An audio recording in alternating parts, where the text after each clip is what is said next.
सकते हैं। और हमारे साथ इस वक्त मौजूद हैं जो भारतीय जनता पार्टी के प्रवक्ता भी हैं, गीत धीर। और सबसे अच्छी बात है कि ये टैगोर मंडल में ही और इसी बूथ क्रमांक 111 में निवास भी करते हैं। और जहां तक इनका कहना था कि वे यहां पार्टी के प्रवक्ता के नाते नहीं, बूथ के कार्यकर्ता के नाते इस कार्यक्रम में शामिल हुए। मतलब आप सोच सकते हैं कि 64,500 से ज़्यादा बूथों पे जो पार्टी अभियान चला रही है और लगातार बूथ में मजबूत होने की 29 लोकसभा जीतने के बाद भी कोशिश कर रही है। तो बूथ कितना महत्वपूर्ण है भारतीय जनता पार्टी के लिए।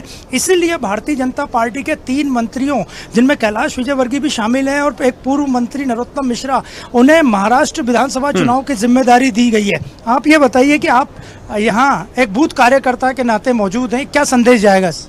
देखिए, जब हमारे प्रदेश के मुखिया माननीय मुख्यमंत्री जी स्वयं यहाँ इस कार्यशाला को लेने आ रहे हैं, तो बूथ का कार्यकर्ता होने के नाते मुझे तो उपस्थित होना अनिवार्य रूप से है ही। और दूसरी बात, हमारी पार्टी में जो है नीचे की जो धरातल है, यानी कि सबसे पंक्ति में पीछे बैठे हुए व्यक्ति को ज़्यादा ध्यान से, उसको ज़्यादा फोकस करके देखा जाता है। और ये भी कहा जाता है कि अगर बूथ जीता तो जो है वो पार्टी जीती।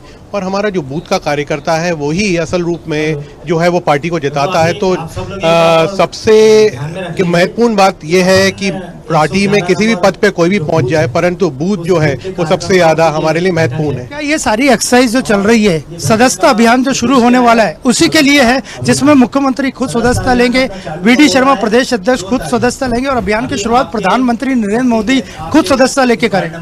देखिए, सदस्यता अभियान हमारी निरंतर चलने वाली एक प्रक्रिया है, ये तो है ही। इसके साथ में नए लोग जो कई जगहों पे वंचित रह गए हैं, किसी कारणवश नहीं जुड़ पाए हैं पार्टी से, उनको जोड़ना, जिनके मन में इच्छा है राष्ट्रवादी विचारों के साथ जुड़ने की, उनके लिए भी एक अवसर है। और ये एक पर्व की तरह हम इसको मनाते हैं। तो निश्चित रूप से इस बूथ पे कार्यशाला में सभी विषयों पर ध्यान जो है आकर्षित किया जाएगा। शक्ति केंद्रों से कितनी शक्ति पार्टी में आ रही है? देखिए, पार्टी को बड़ा करना हमारा लक्ष्य नहीं है। राष्ट्रवादी विचारधारा से लोगों को जोड़ना, जो कि जुड़ना चाहते हैं, वो हमारे लिए महत्वपूर्ण है और यही हमारा लक्ष्य है। पार्टी जीत के बाद भी बिल्कुल धरातल पे है। देखिए, चाहे हम जीते, चाहे हमारे, एक समय था जब हमारी केवल 2 सीटें थी और उस वक्त भी हम लोगों ने कभी हार नहीं मानी। हम लोगों ने उस समय भी जो है वो निरंतर राष्ट्रहित के विचारधाराओं को ध्यान में रखते हुए कार्य किया और आज भी हम उसी कार्य को ध्यान में आज भी हम उसी विचारधारा को ध्यान में रखते हुए कार्य कर रहे हैं। लगातार ये जो प्रक्रिया है हमारी, ये एक राष्ट्रवादी विचारधाराओं को जीवित रखना, उनको आगे बढ़ाना। हमारे जो मार्गदर्शक रहे हैं पंडित दीनदयाल जी, श्यामा प्रसाद मुखर्जी, उनकी विचारधारा जो थी उसको निरंतर हम आगे लेकर चले हैं। हमारे वरिष्ठ और शीर्ष नेतृत्व, चाहे हम केंद्र में हमारे प्रधानमंत्री मोदी जी की बात करें, चाहे हम माननीय अमित शाह जी की बात करें, चाहे हम मध्य प्रदेश के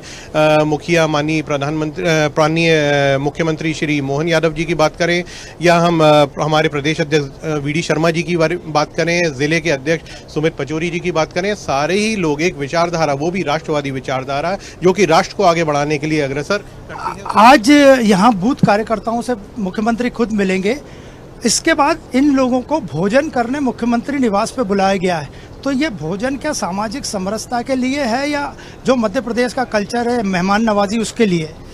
निश्चित रूप से इसमें जो पार्टी के कार्यकर्ता हैं वो अपनी बात मुख्यमंत्री से कह पाएँ। यहाँ पर 1 to 1 जिसे कहा जाता है हमारी देसी भाषा में, उस तरीके से यहाँ पर जो है वार्तालाप किया जाता है। अगर कोई समस्या है, क्योंकि मैंने आपको जैसा कि बताया था कि बूथ का कार्यकर्ता सबसे महत्वपूर्ण होता है, और क्योंकि बूथ जो है वहाँ पर जो व्यक्ति कार्य करता है वो प्रत्येक घर के व्यक्ति को जानता है, समस्याओं को जानता है, तो वो अपनी शीर्ष नेतृत्व तक की अपनी जो बात पहुँचा पाए। इसलिए कि ये सहज भोज है, ये निरंतर चलने वाली एक प्रक्रिया के तहत जो कार्यशाला रहती है, इसके बाद भोजन का समय हो रहा है, इसलिए माननीय मुख्यमंत्री जी ने भोजन के लिए आमंत्रित किया है।